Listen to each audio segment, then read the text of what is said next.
In the day's other news, the Texas State Supreme Court blocked officials in Houston from sending mail-in ballot applications to 2 million voters. The all-Republican court ruled state law does not allow it.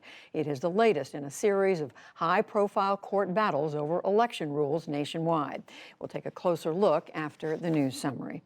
The fired police officer charged with murdering George Floyd has been released from jail in Minneapolis. Derek Chauvin posted a $1 million bond today. Floyd died last May after Chauvin held him down with a knee on his neck for several minutes. 3 other former officers face lesser charges in Floyd's death. Hurricane Delta is back over the Gulf of Mexico tonight after crossing the Yucatan Peninsula. The storm weakened before making landfall near Cancun, and there were no deaths or injuries. Afterward, debris littered the shoreline, boats were capsized, and efforts began to clear streets of toppled trees. Officials said it was scary, even though it could have been worse. The winds have been intense, strong, and those who had not lived through a hurricane before obviously were frightened by its noise, winds, and gusts. Late today, the hurricane had top winds of 100 miles an hour, but it could strengthen again before striking western Louisiana on Friday. In pandemic news, Boston is the latest American city to pause school reopenings.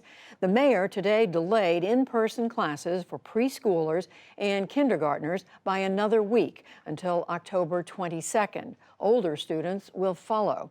Meanwhile, Wisconsin's Democratic Governor Tony Evers ordered a field hospital opened outside Milwaukee to deal with an outbreak. But Texas Republican Governor Greg Abbott announced that some bars will reopen for the first time since June. For the first time, 2 women will share a Nobel Science Prize. Emmanuelle Charpentier of France and American Jennifer Doudna won the Chemistry Prize today. It's for breakthrough work in developing the gene editing method known as CRISPR. Doudna said their selection marks an advance for women in general. Really speaks to the fact that I think for many women, there's a feeling that no matter what they do, their work will never be recognized the way it would be if they were a man. And this recognition today, I think, just, refutes that. The 2 Nobel winners' work on CRISPR opened the way for cutting away bits of genes to prevent diseases and to improve crops. President Trump has lost another round in his fight to keep a New York State prosecutor from seeing his tax records. A federal appeals court today rejected his argument that the prosecutor's subpoena is politically motivated.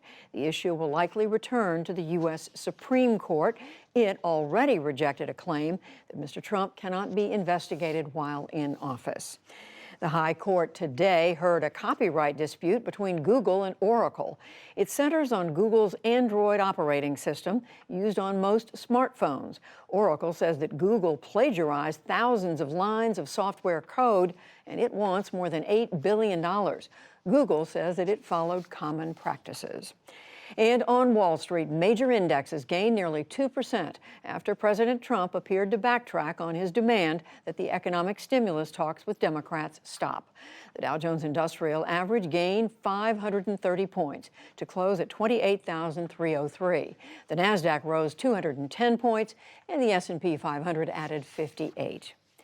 Still to come on the NewsHour, an update on the legal challenges over access to voting across America ahead of Election Day. A new report illustrates the Justice Department's directives to separate migrant families. 2 British members of ISIS will be extradited to the U.S. to face charges of terrorism and murder, plus much more.